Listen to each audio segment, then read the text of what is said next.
everyone. So I've got Ingra here, who is my aunt, and this video, we're not even sure if we're going to post it or not, but this video is to tell a bit of a story from a mom's perspective of, watching a life of drug addiction and what it actually did in the end. But just for those of you who haven't watched any of the other videos, Kate was my cousin, about 10 years younger than me, and she was a sporty girl, vivacious, fun, competitive. She had everything ahead of her. She had private schooling. She had a stay-at-home mum who was able to support her and be at all of her events, and was a very supportive mother. And so by all accounts, um, she should have had a successful life ahead of her, and her life took a really, really nasty turn. And I'm just going to let her mom share a little bit about where that ended up. And we're sharing the story because we want Kate's life and what she went through to have value for other people, so that some other youngsters out there with lots of potential in their lives do not have to have the same story as Kate. But I just want to say before we go down that road, so that you know that Kate actually made her peace with God, um, which is one of the reasons we can probably talk about it without completely falling apart at this point, because we know we're going to see Kate again, um, because of the work that the Lord did in her life. But nonetheless, the story is still really, really difficult, and we want her story to count for others. So I'll give it over to Ingra to give you a shortened version of the story. Katie started using drugs at about 16.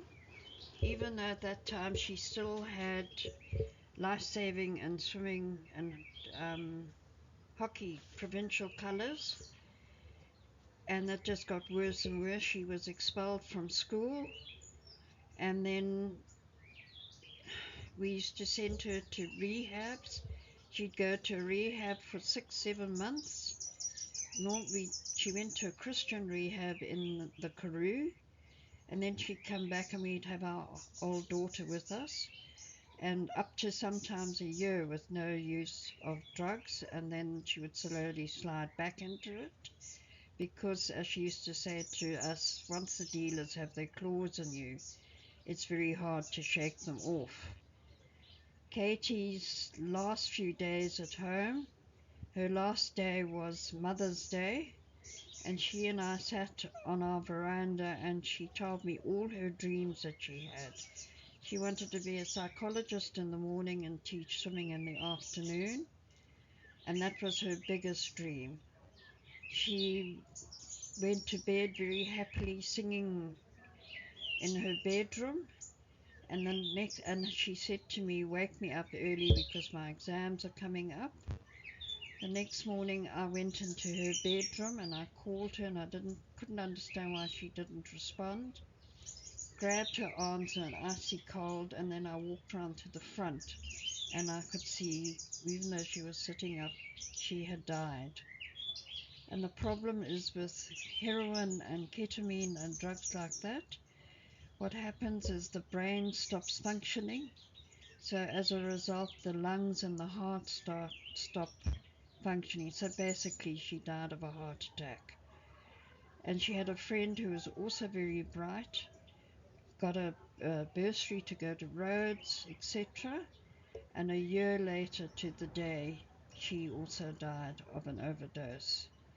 So it's not just stupid children that use drugs, it's very bright children that use it. And that's the tragedy of drugs. And drugs knows no social barriers or intellect. It just affects everybody. Okay. Thank you for sharing that with us, Ingra. And as you can imagine, this is a very difficult story to tell. Um, yeah, Katie was very loved, obviously, by her parents and her family, and it's a tragic way that her life ended because of drugs. Had drugs not entered her world, she'd still be around with us today and surfing. And there's many days where if we're at the beach, where we just think of her and her life, and and what a blessing she was. But we are very thankful to be able to tell the story, knowing that we're going to She see would Kate. want it. Yeah, and we're going to see Kate again. We know that she's with Jesus, and that she's no longer fighting this addiction. But yeah, she would have wanted her life to count, and especially for kids and sporty people, because that's what she loved, and she loved people. And so we hope that her story is enough to stop some kids taking that path and going down the same path. So hey, we honor Kate today, and the life that she had. Thank you for listening. Bye.